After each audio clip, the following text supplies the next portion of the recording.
Hey, what's going on everyone? This is iReviews back with another video, and today we're taking a look at iOS 26.4 and we have a lot to talk about. There are a ton of new features that we have been able to discover with this new update, and of course we're talking about battery life and performance, which is actually really great. Now, Apple has actually been doing a great job when it comes to the iOS 26 updates, especially on performance and lately on battery life as well. So we have a lot to talk about there as well. But before we get into all that, I just want to ask you guys for a really quick favor. Most of you guys that watch my videos are currently not subscribed to the channel. So if you enjoy the videos and you want to see more of them, please make sure to hit the subscribe button. It really helps the channel a lot. Now, first off, we're talking about battery life. Now, since iOS 26.3, Apple has actually improved the battery a lot. I've been experiencing really good battery lives with iOS 26.3 and now 26.4 as well, and this even on the beta stages of both these software updates. Now we can go ahead and take a look here at the battery times that we have been able to actually get with iOS 26.4, and you can see right here. Just take a look at this with 47% battery usage, 7 hours 24 minutes. Now, of course, you will have to also have your settings configured the right way to get great battery life. So I will leave the video in the card there if you want to see some tips and tricks on how to improve the battery life on your iPhone. But take a look at this. These are all, of course, on iOS 26.4. Right here you can see actually really good battery lives with this update, and it actually has improved in my experience from iOS 26.3. A lot of people might not agree with this, but I've been having really good battery lives with this update since beta 1. And the part where Apple is actually really shining with these iOS 26 updates is the performance. Now, this is a new record here for my device. Single core score at 3,923, the multi-core score at 10,265. This is on iOS 26.4, of course, the latest release, and it's actually really good. This is a test with Geekbench 6, and you can see this score is just amazing. And even using it on daily basis, even on the betas, you see that it's actually very smooth.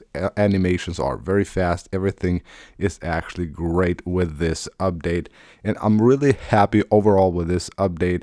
And when it comes to also features, it offers a lot of new features, especially for the music app and the podcast. They're just amazing. So of course, we also have a ton of new features to talk about. So let's get first into the music app.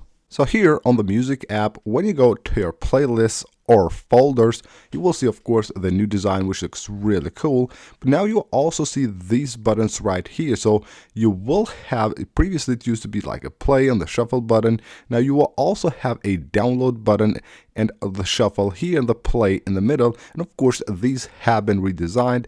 All of these have been redesigned, and they also added the download button, which is actually very practical, having it right there if you just want to download that playlist to listen to it offline. Also, when you go to one of your songs that you want to add to a playlist, you will notice that now right there at the top you will have those like two arrows, which basically allow you to rearrange or filter your playlist. So you can just go ahead and choose right there, can see by date, by last time played, by last updated, playlist type, and all that stuff. You can just go ahead and rearrange and filter your playlists, and this will be very useful if you have a ton of playlists. Then of course it allows you to much easier find the playlist that you need. And also, when you go to add a song to a playlist, now you will have the plus button right here at the bottom. It used to be a button here to create a new playlist. Now it's right here. It's just a plus button. And when you tap on it, it also allows you to create a new folder, not just a new playlist. So whether you want a playlist or a folder, you can now create both of them directly from here.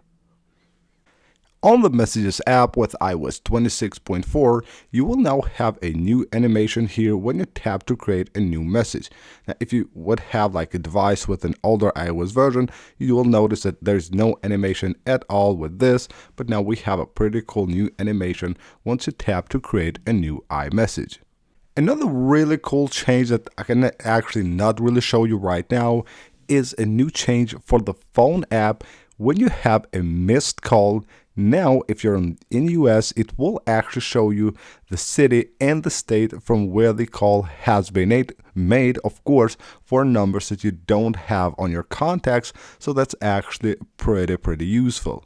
And if you go to your settings app and then go under privacy and security, if you go to location services here, of course, we have here system services. You will now see that there is actually a new option for managed devices. So basically this allows access to managed devices for location services. Now, iOS 26.4 will also add support for ChatGPT and Gemini and other like chatbots similar to that for CarPlay, which is actually really exciting.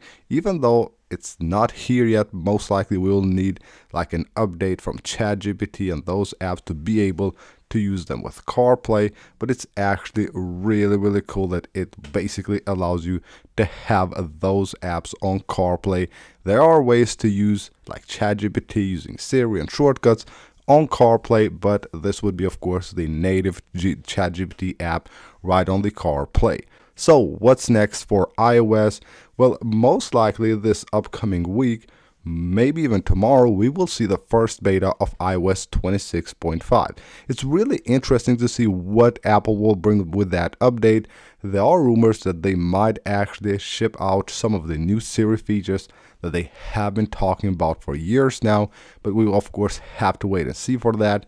Most likely, again, this upcoming week will be the first beta, and then it should go through beta stages and the RC through the April, and right here in the beginning of May most likely will be the date that Apple releases it to the public before moving on to the first beta of iOS 27 on June the 8th.